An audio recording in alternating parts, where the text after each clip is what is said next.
Thank you very much, Sheikha, for the introduction. It is a pleasure for me and also for the panelists to be in this session within the Y4S Forum. And of course, thank you also for all the attendees that are participating at this event.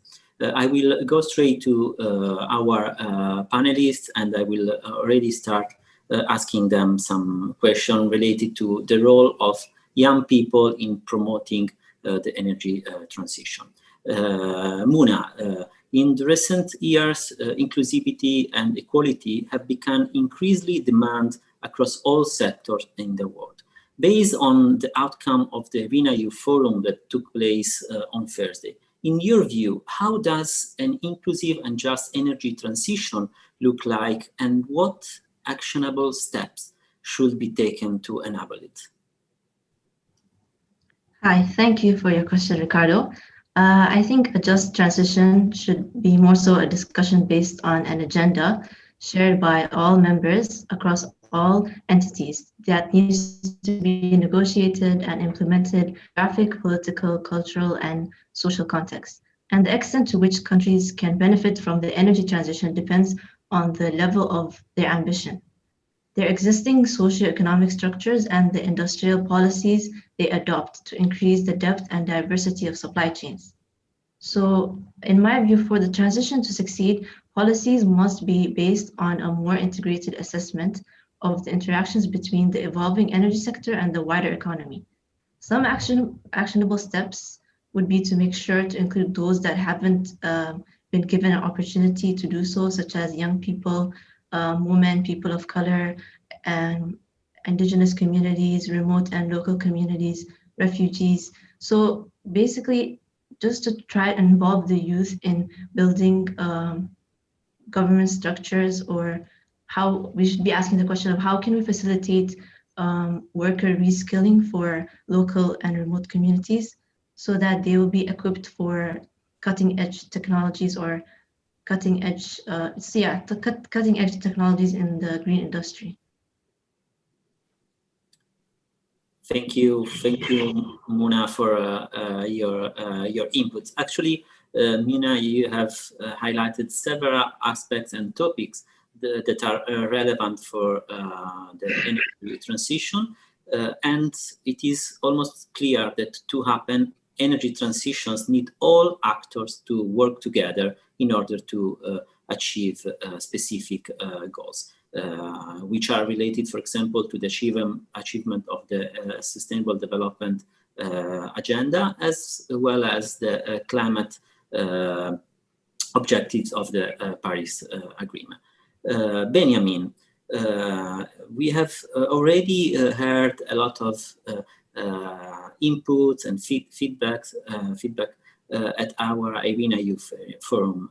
In your view, as IRENA Youth Forum participant and also global focal point of the SDG 7 Youth Constituency, how can government, private sector, non-governmental organization productively harness the power of youth to promote an inclusive growth in the transition to renewable energy? Thank you, Riccardo, for this important question. And we're very happy to see all the work that is already being done for young people. And I would like to highlight two areas of work that are very, very important to empower young people in the renewable energy transition.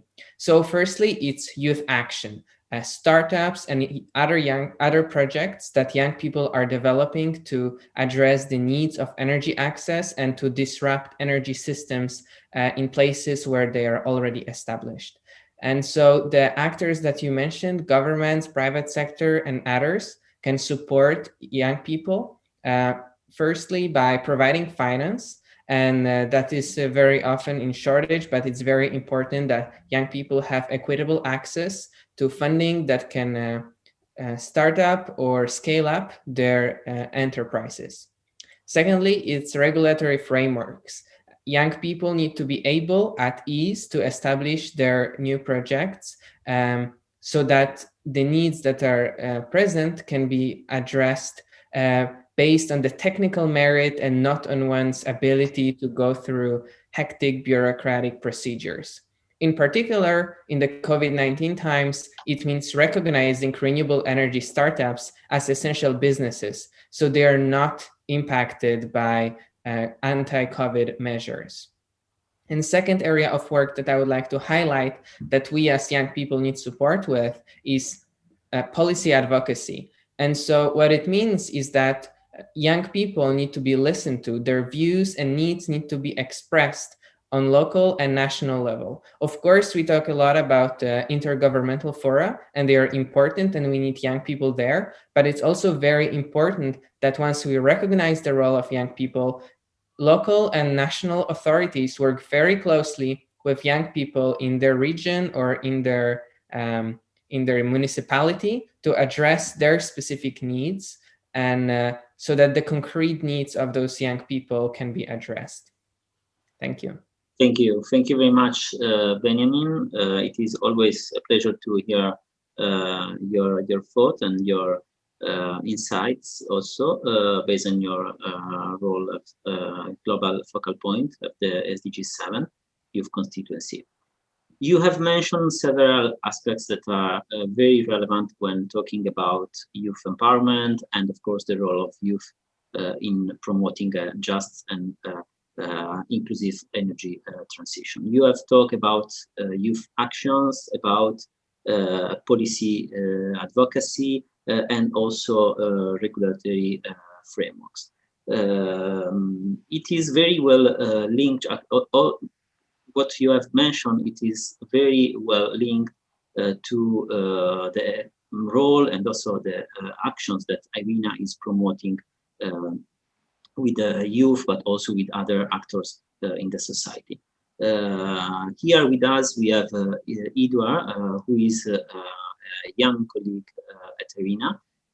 Edouard, as a young person working at the International Renewable Energy Agency, which is mandated to promote the widespread adoption and sustainable use of all forms of renewable energy worldwide. In what ways do you believe that youth are important in renewable energy space, and what challenges and opportunities are to be looked out for? Yeah, thank you very much. Firstly, Riccardo, for the question, and thank you for the platform. I mean, having been part of such a remarkable team at IRENA, I can testify to the fact that youth are important in every way or every aspect possible. And I think I would particularly be interested to highlight perhaps two areas or two categories of their importance, which is intrapreneurship and entrepreneurship. So I think I have come to understand that as youth, it comes naturally that perhaps innovation is our strength point. And I think at a time as this, especially in this pandemic, and when the world is on its feet trying to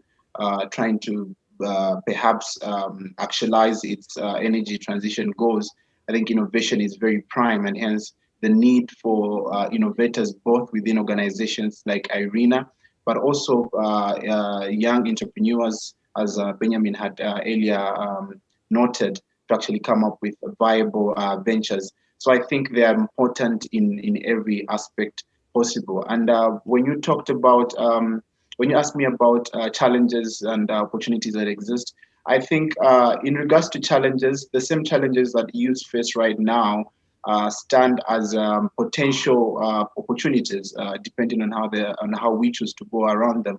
So I think the first, and perhaps there are many challenges, I must say, but perhaps the first one I would want to highlight, and one that is of very much interest to me, is the knowledge gap. I think there's a lot of knowledge that youths in different parts of the world do not access currently, or they cannot access for various reasons, and I think they do not innovate to their full potential. So I think there's a lot of potential in youth currently, but I think there's a lot of knowledge, perhaps from research publications, that they can still access that could better equip them to innovate to fit the problems that we face. But I also wanted to make mention in this recording that these also stand as opportunities, like Beniamin had said, there are challenges to do with financing. Like I just mentioned, there are challenges to do with knowledge, but all of these are opportunities in themselves. And I think as governments and organizations become more centered around decentralization and digitalization of energy, I think these opportunities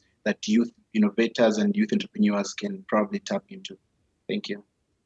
Thank you. Thank you very much for your feedback and input. Actually, you mentioned something that is very relevant for IRENA, knowledge gap. We as IRENA are working since our establishment to allow countries to reduce the knowledge gap they have in promoting the use of renewable energy. But of course, we are also using and trying to support as much as we can also the young generations in providing them with the knowledge that they need to drive the energy transition and sustainable development for their communities and also for their countries. At the same time, you mentioned also the importance that innovation has in promoting the role of young people and the other way around, young people promoting also innovation, because we do know as IRENA, but also as IRENA that young people are the brilliant minds behind innovation nowadays.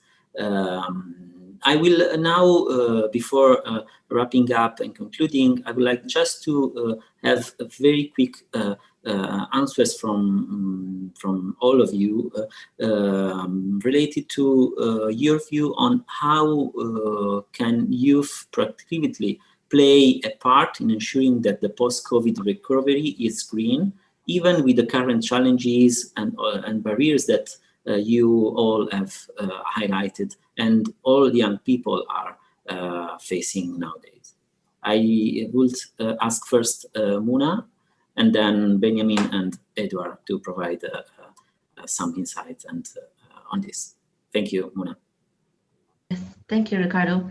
Yeah, it's undoubtedly there is a challenge that young people face amidst the COVID pandemic, and often young people have shown resilience and adversity in times of crisis. I mean, they've been adaptable in times of crisis, and I think it would be most likely to help the youth stimulate innovative solutions, because generally speaking, the youth are aware of the changes that favor green recovery, and it's just a matter of allowing them to share their voices and share their opinions, so that they can play a central role, and they can have impact. Thank you, Mina, for your feedback. Yeah. All right. So from my point of view, the role of youth right now in the post-COVID recovery is to act on leverages that are becoming available. What we are seeing is that there is a lot of governments creating programs and unlocking finance for post-COVID development. In Poland, where I come from, right now the EU is has already launched 1 year ago the Green New Deal, but it's gaining a whole new component in the post-COVID period, including new programs like the Renovation Wave, which is about renovating buildings. There is also hydrogen in Europe. And in the UAE, where I'm a resident, there is for Abu Dhabi program, and there are other initiatives that all focus on long-term development. And our role as young people is to be there when those programs are being opened with projects ready to be supported, so that when this finance becomes available, it goes into recovery in the right direction. And so again, it links back to my previous point about the startups and enterprises, but it's also about research projects. It's about capacity building, educational initiatives, and all other ways that we can engage with those large-scale programs. Thank you, Ben, for sharing your perspective on this. Edward, please. Yeah, I think as everybody else has rightly said, there's a lot of there's in many ways in which youth could actually play to help make the recovery greener. But I wanted to say that as part of IRENA in the recent time, I have gotten to interact or perhaps be part of programs that have highlighted ways in which different key players like legislators could actually ensure that such recovery is green. And I think even in that equation, there's a place in which youth should be put, and that is holding such legislators to account and making sure that such do not just end as mere promises. And I think we've done fairly fine as a generation in terms of other socioeconomic issues, like in terms of the plight for Black people in the past, and it's ongoing. And I think green recovery is one in which we could also put some focus on. The same way we've been very deliberate about holding our leaders to account in terms of such changes we'd want to see, I think is the same way we would hold our legislators to ensure that our recovery is green. And I think lastly, I just wanted to make mention that perhaps we could also lead the way by making sure that our ventures, our businesses begin with the green revolution itself. So make sure that the energies we use for different ventures, if not the businesses themselves, are green enough to be renewable energy. Thank you all. Actually, you have provided to me, but I hope also to the audience and to the other participants, a lot of information, feedback that will be important also with the work that I am doing at IRENA, but in general with the work that we are doing as an agency, and hopefully also with the plans that governments and also other actors of the energy transition are going to implement very, very soon. Thank you again for attending this session. I hope that all of you will continue to drive and to make a part and to have a part in the energy transition, and to continue to also share your knowledge with young people as well. Thank you a lot, and have a nice day. Thank you. Thank you. Thank you so much. Thank you, Riccardo.